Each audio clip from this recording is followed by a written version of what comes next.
Chapter 10. Power of the Mastermind. The Driving Force. The ninth step towards riches. Power is essential for success in the accumulation of money. Plans are inert and useless without sufficient power to translate them into action. This chapter will describe the method by which an individual may attain and apply power. Power may be defined as organized and intelligently directed knowledge. Power, as the term is here used, refers to organized effort, sufficient to enable an individual to transmute desire into its monetary equivalent. Organized effort is produced through the coordination of effort of two or more people, who work toward a definite end in a spirit of harmony. Power is required for the accumulation of money. Power is necessary for the retention of money after it has been accumulated. Let us ascertain how power may be acquired. If power is organized knowledge, let us examine the sources of knowledge. A. Infinite intelligence. This source of knowledge may be contacted through the procedure described in another chapter with the aid of creative imagination. B. Accumulated experience. The accumulated experience of man, or that portion of it which has been organized and recorded, may be found in any well-equipped public library. An important part of this accumulated experience is taught in public schools and colleges, where it has been classified and organized. C. Experiment and research. In the field of science and in practically every other walk of life, men are gathering, classifying, and organizing new facts daily.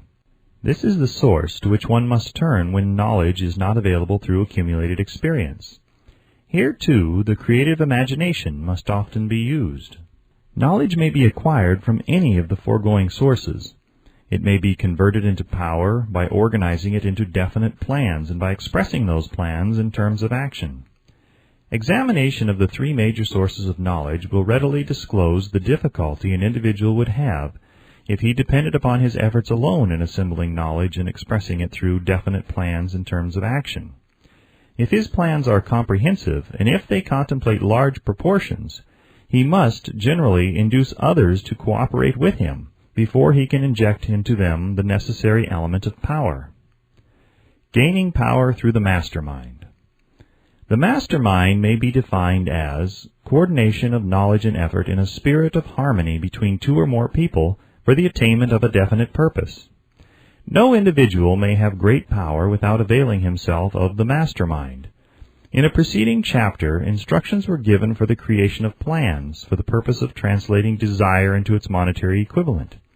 If you carry out these instructions with persistence and intelligence, and use discrimination in the selection of your mastermind group, your objective will have been halfway reached even before you begin to recognize it. So you may better understand the intangible potentialities of power available to you through a properly chosen mastermind group, we will here explain the two characteristics of the mastermind principle, one of which is economic in nature and the other psychic. The economic feature is obvious. Economic advantages may be created by any person who surrounds himself with the advice, counsel, and personal cooperation of a group of men who are willing to lend him wholehearted aid, in a spirit of perfect harmony. This form of cooperative alliance has been the basis of nearly every great fortune. Your understanding of this great truth may definitely determine your financial status. The psychic phase of the mastermind principle is much more abstract, much more difficult to comprehend because it has reference to the spiritual forces with which the human race as a whole is not acquainted. You may catch a significant suggestion from this statement. No two minds ever come together without thereby creating a third invisible, intangible force, which may be likened to a third mind. Keep in mind the fact that there are only two known elements in the whole universe, energy and matter. It is a well-known fact that matter may be broken down into units of molecules, atoms, and electrons. There are units of matter which may be isolated, separated, and analyzed. Likewise, there are units of energy. The human mind is a form of energy, a part of it being spiritual in nature. When the minds of two people are coordinated in a spirit of harmony, the spiritual units of energy of each mind form an affinity, which constitutes the psychic phase of the mastermind. The mastermind principle, or rather the economic feature of it, was first called to my attention by Andrew Carnegie over 25 years ago. Discovery of this principle was responsible for the choice of my life's work. Mr. Carnegie's mastermind group consisted of a staff of approximately 50 men with whom he surrounded himself for the definite purpose of manufacturing and marketing steel. He attributed his entire fortune to the power he accumulated through this mastermind. Analyze the record of any man who has accumulated a great fortune, and many of those who have accumulated modest fortunes, and you will find that they have either consciously or unconsciously employed the mastermind principle. Great power can be accumulated through no other principle. Energy is nature's universal set of building blocks, out of which she constructs every material thing in the universe, including man and every form of animal and vegetable life.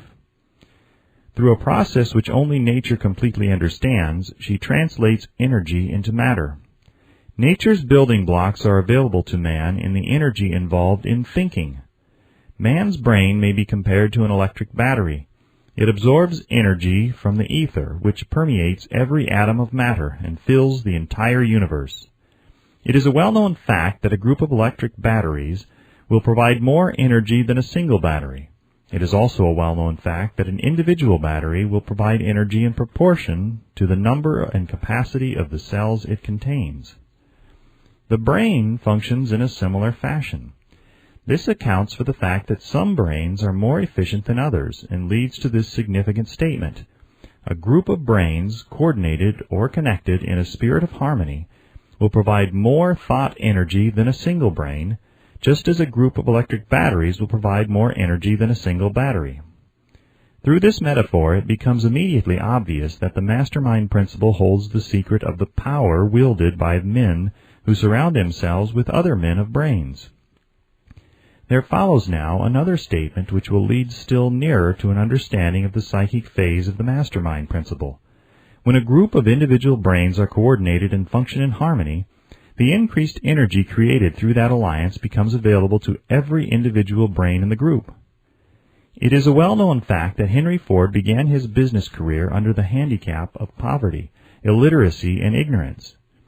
It is an equally well-known fact that within the inconceivably short period of 10 years, Mr. Ford mastered these three handicaps, and that within 25 years he made himself one of the richest men in America.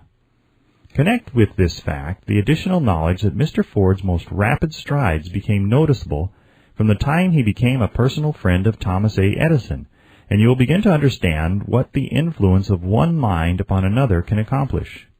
Go a step farther and consider the fact that Mr. Ford's most outstanding achievements began from the time that he formed the acquaintances of Harvey Firestone, John Burroughs, and Luther Burbank, each a man of great brain capacity, and you will have further evidence that power may be produced through friendly alliance of minds. There is little, if any, doubt that Henry Ford is one of the best informed men in the business and industrial world. The question of his wealth needs no discussion.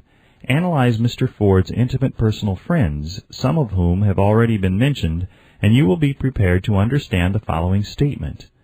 Men take on the nature and the habits and the power of thought of those with whom they associate in a spirit of sympathy and harmony. Henry Ford whipped poverty, illiteracy, and ignorance by allying himself with the great minds whose vibration of thought he absorbed into his own mind.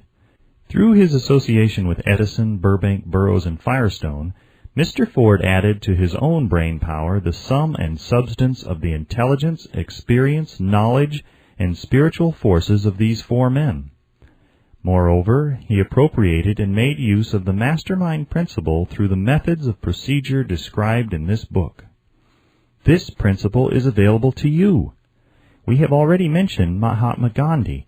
Perhaps the majority of those who have heard of Gandhi look upon him as merely an eccentric little man who goes around without formal wearing apparel and makes trouble for the British government.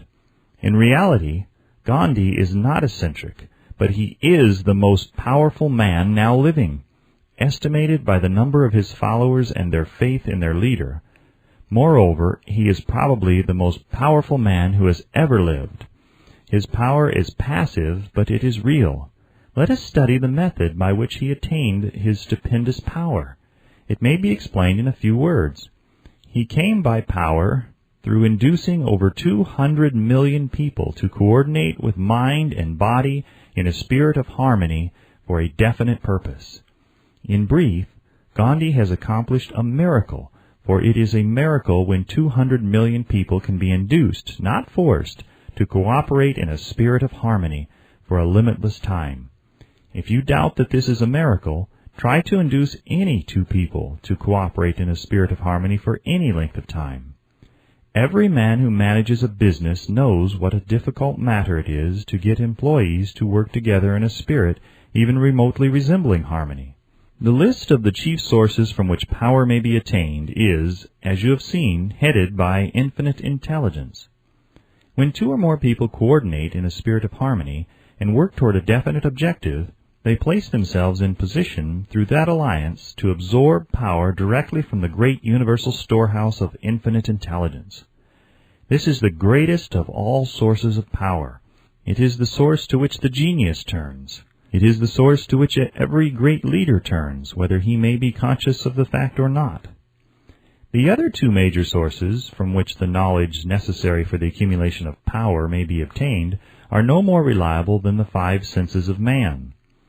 The senses are not always reliable. Infinite intelligence does not err. In subsequent chapters, the methods by which infinite intelligence may be most readily contacted will be adequately described. This is not a course on religion. No fundamental principle described in this book should be interpreted as being intended to interfere either directly or indirectly with any man's religious habits. This book has been confined exclusively to instructing the reader how to transmute the definite purpose of desire for money into its monetary equivalent. Read, think, and meditate as you read. Soon the entire subject will unfold and you will see it in perspective. You are now seeing the detail of the individual chapters. Money is as shy and elusive as the old-time maiden. It must be wooed and won by methods not unlike those used by a determined lover in pursuit of the girl of his choice. And coincidental as it is, the power used in the wooing of money is not greatly different from that used in wooing a maiden. That power, when successfully used in the pursuit of money, must be mixed with faith. It must be mixed with desire. It must be mixed with persistence. It must be applied through a plan, and that plan must be set into action. When money comes in quantities known as the big money, it flows to the one who accumulates it as easily as water flows downhill.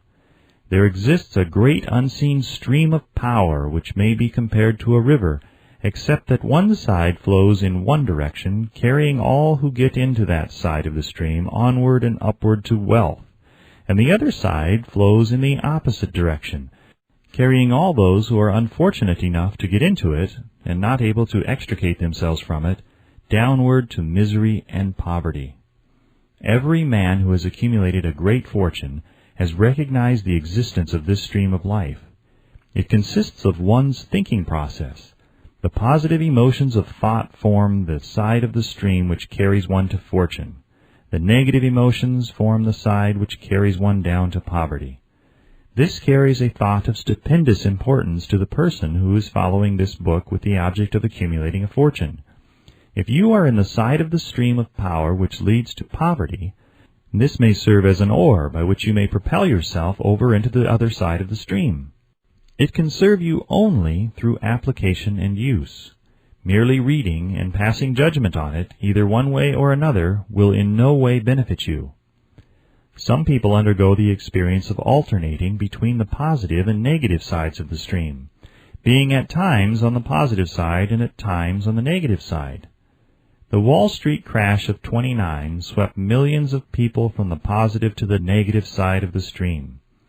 These millions are struggling, some of them in desperation and fear, to get back into the positive side of the stream. This book was written especially for those millions. Poverty and riches often change places, The crash taught the world this truth, although the world will not long remember the lesson. Poverty may, and generally does, voluntarily take the place of riches. When riches take the place of poverty, the change is usually brought about through well-conceived and carefully executed plans. Poverty needs no plan. It needs no one to aid it, because it is bold and ruthless. Riches are shy and timid. They have to be attracted. Anybody can wish for riches, and most people do. But only a few know that a definite plan, plus a burning desire for wealth, are the only dependable means of accumulating wealth.